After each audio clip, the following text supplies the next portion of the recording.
দাঁড়াও। বাবা, কে তোর বাবা? প্রিয়া, তোমার গর্ভে যে আমার সন্তান ছিল সে সন্তান কোথায়? এটা তুমি কি ধরনের কথা বলতেছো? এটাই তো আমাদের সন্তান, যে সন্তান তুমি আমার গর্ভে রেখে গেছিলে, আমাদের সন্তান সিয়াম। না, আমি বিশ্বাস করি না। যার চেহারার সাথে আমার চেহারা মিল নেই, তোমার চেহারা মিল নেই, সে আমাদের সন্তান হয় কিভাবে? তুমি সত্যি করে বলো। তুমি এগুলো কি ধরনের কথা বলতেছো? মানুষজন শুনলে কি বলবে বলো? এই আমাদের একমাত্র সন্তান, আর তুমি তো এর সাথে অনেকবার ভিডিও কলেও কথা বলেছো। হ্যাঁ, আমি অনেকবার ভিডিও কলে কথা বলেছি, কিন্তু তখন তো চেহারা সুন্দর ছিল।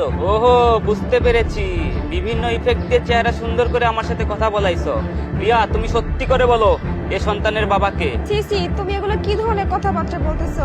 এ আমাদেরই সন্তান, আর এর বাবা তুমি। এর জন্মের পর আমাদের মসজিদের ইমাম সাহেব এর প্রথম মুখ দেখে নাম রেখেছিলেন সিয়াম। যে সন্তানের চেহারার সাথে আমার চেহারা মিল নেই, তোমার চেহারা মিল নেই, সেই সন্তান আমাদের সন্তান কিভাবে হয়? আর তুমি বলছো কি ওর জন্মের পরে ইমাম সাহেব ওর নাম রেখেছে সিয়াম? চলো এখন আমার সাথে যাবে, ইমাম সাহেবের সাথে আমরা গিয়ে দেখা করব। আসো, আসো আমার সাথে, আয়।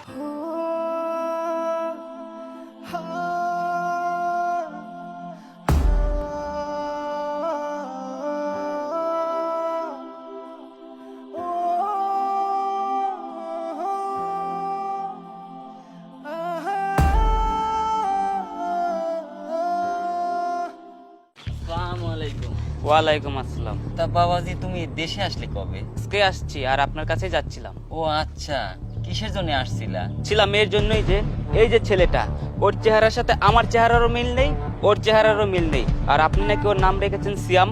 হ্যাঁ বাবা, আমি তো ওর নাম রাখিছি সিয়াম। এ একটা ভালো নাম, ইসলামী নাম। এটা আপনি কি ধরনের কথা বলছেন? হ্যাঁ, ওর চেহারার সাথে আমার চেহারা মিল নেই, ওর চেহারার মিল নেই, ও আমাদের সন্তান কিভাবে হয়? আপনি এটার একটা সমাধান দেন। ও আচ্ছা, এই ব্যাপার।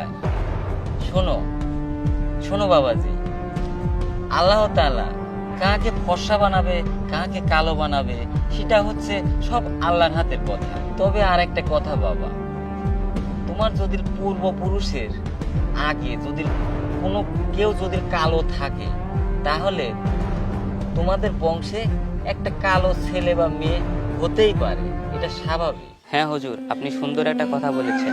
আমার মনে পড়েছে আমার দাদার দাদাও কালো ছিল, তাই ওনার রূপ নিয়ে আমার এই সন্তান পৃথিবীতে এসেছে। হ্যাঁ হুজুর, এটা আমারই সন্তান। আর বাবা, তোকে অনেক কথাই বলে ফেলেছি, তুই আমাকে ক্ষমা করে দিস, আর তুমি আমাকে ক্ষমা করে দিও। না বুঝে আমি অনেক কথাই বলেছি তোমাকে। হুজুর, তাহলে আমরা আসি। আচ্ছা বাবা, আমরা চলে যাও। আচ্ছা, আর হুজুর, একদিন সময় করে আমার বাড়িতে আসবেন।